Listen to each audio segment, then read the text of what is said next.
So it looks like Apple is going to forego an October event this year, but that's not to say that Apple isn't going to release any hardware this year, because with iPadOS 16.1 right around the corner, we should also be getting some press release hardware releases, for lack of a better term. So in this video, let's talk about everything we expect Apple to release in October, because we're only a couple weeks away now at this point.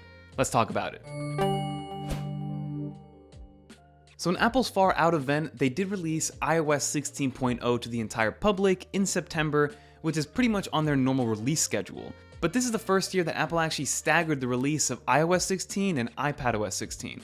Back when iOS 13 and iPadOS 13 actually divvied up and split for the first time ever, even though the names were different in iOS and iPadOS, they were still released at the same time with relatively the same features, with iPadOS getting some more tablet-specific features and iOS getting more phone-specific features. But again, this year was the first year that Apple decided to forego iPadOS 16.0 totally because they felt that it wasn't ready. And during these betas we've been getting over time, Apple actually got rid of the number one most important feature, at least for myself personally, which was that secondary monitor support. But they did bring Stage Manager over to more iPad Pros than when they first released it with just the M1 iPads. So long story short, iPadOS 16.1 should release to the entire public come end of October, around October 24th, and that will include things like Stage Manager and more pro-level applications.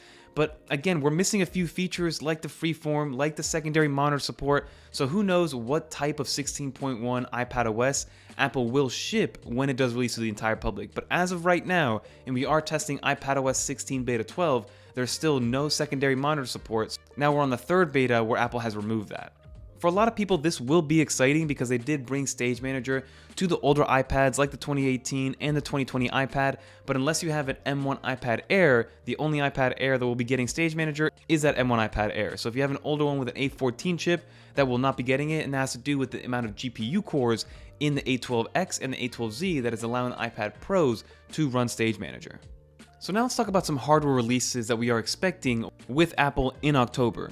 So the reason we think there's going to be some actual releases in October is because Apple has already scheduled their October earnings report for Q3, and normally, just like they did last year and the year before, they actually announced and released a product within 1 week prior to that earnings report, probably to bolster that earnings report and get some good publicity when this is actually happening. So this happened last year with the all-new MacBook Pros, and then the year before that it happened with the iPhone 12 release. So basically it was announced, a week later that product was released, and then a few days later the earnings report happened. So there are a few products that Apple will release in October, and let's start off with the iPad itself. So first off, we should be getting the new version of the 10th generation regular iPad, that $329 or now $349 iPad, which has that same kind of aesthetic that it's had for a very long time, and it's the only iPad left that does not use USB-C and that still has a home button. And just for a quick rundown on what to expect with this 10th generation iPad, we should expect the same price of around $330 to $350.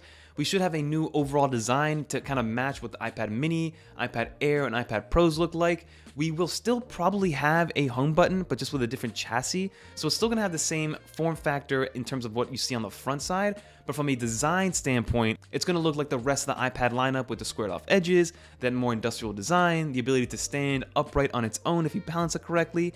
We will be also getting the inclusion of 5G, probably Apple Pencil 2 support, and then lastly, they will be bringing USB-C to the iPad, which will totally wash away Lightning from the iPad lineup, which is an amazing thing to have. And I think that's going to be the iPad that's going to take over the education world in the US especially, so be on the lookout for that one at around $330 to $350 at a 32 gig of storage starting point, which I hope they up to 64 gigs, but let's see what Apple does. And then we should be getting some version of a new iPad Pro. Now, whether that's going to be just the same iPad Pro with an M2 chip installed in there, we really don't know much about an iPad Pro.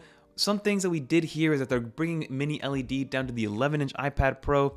There are some inklings of a 14.1-inch iPad Pro.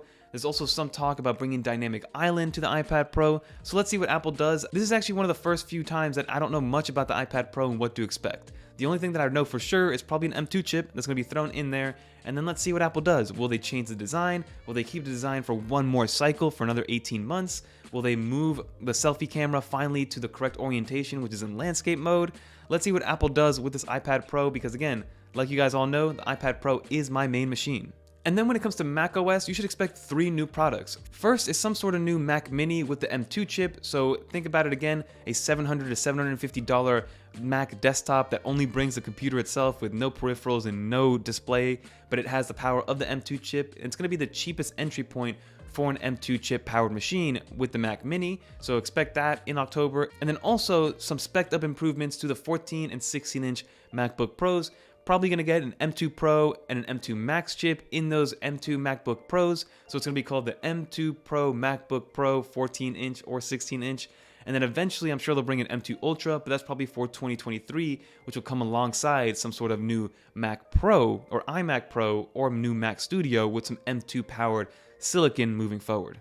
So overall, there is a decent amount of expectation with these new products that are coming out, even though Apple is probably not going to have an actual formal event. They're going to announce these probably with a press release for pre-order, and then a week later they're going to arrive at everybody's doorstep. The main things that I'm going to be looking forward to is that iPad lineup. I'm very curious to see if Apple really gets rid of Lightning away from the iPad lineup totally, because all we need is USB-C on the standard iPad for that to come into fruition, and Apple, again, is going to need to do that with that new legislation that has passed. So I figure Apple's probably getting ahead of the game and getting it done on the iPad lineup, and then lastly will be the iPhone lineup. And then obviously I'm curious to see what Apple does with a new iPad Pro iteration. What advancements can they make? Because right now, from a hardware perspective, I think we've reached peak iPad. Unless it starts to fold, maybe we can move the selfie camera like I mentioned into landscape mode. Maybe there is a 14.1 inch version coming out.